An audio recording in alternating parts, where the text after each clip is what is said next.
Hello there, I'm Kim Berry, Editor of Food and Drink Business. Welcome to Play, our weekly news roundup, brought to you by GS1 Australia, the only authorised source for your barcodes. For 50 years, GS1 standards have powered business to trade seamlessly, efficiently and safely. You can learn more about the next generation of barcodes at gs1au.org. Now, before we turn our attention to the news of the week, we have some very exciting news of our own. In January, we will be launching our inaugural awards program.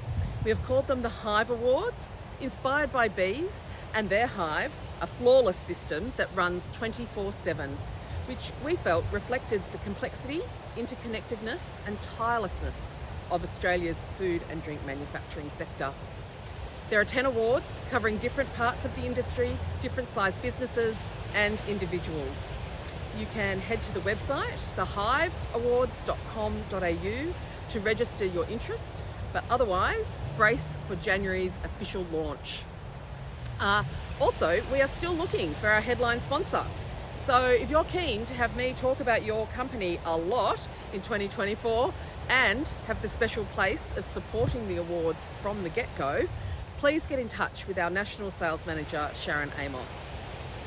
Okay, in the news this week, Saputo announced a review of its King Island dairy plant in Tasmania, floating selling the business as one of the possible outcomes. Globally, Saputo is amid delivering its global strategic plan, which has the goal of achieving $2.4 billion in revenue in financial year 2025. The impact of that on the local market has been the closure or retraction of production at some sites and the proposed sale of two dairy processing facilities to Coles, which the ACCC is currently giving quite the side eye. The New South Wales Government has rebooted one of its grant programs that it put on hold earlier in the year. While on a much smaller scale with a budget of $3 million compared to its previous 10, applications for the MVP Ventures program open on the 4th of December. In a somewhat spicy budget estimates yesterday, Liberal MP Jackie Munro quizzed the Innovation Minister, Analak Chantavong, on the drop in the MVP Ventures budget and innovation funding in general, with little information coming forward from the Minister. The government is in the process of developing its innovation blueprint, and it recently announced an Ideas Summit will be held in the new year, which will inform the reset of its innovation policy. The founder and CEO of Fight Food Waste, Dr. Stephen Lappage, has been invited to join an international league of influential and highly respected industry leaders, known as Champions 12.3, to coordinate and accelerate the fight against food waste.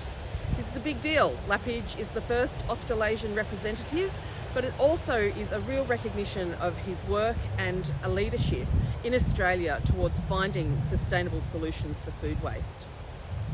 Australian Beer Co has acquired Ampersand Projects to expand into spirits and RTD categories. Australian Beer Co is owned by Casella Family Brands. It's the home of Yellowtail and was originally a joint venture between Casella and Coca-Cola Euro-Pacific partners. Ampersand Projects was launched in 2018 with vodka and soda RTD and now has 23 products in its portfolio. I recently spoke to Joe Patterson, the CEO of Australian medicinal cannabis developer Bod Science. It's developed a technology called aquaphase that makes water-hating compounds water-soluble.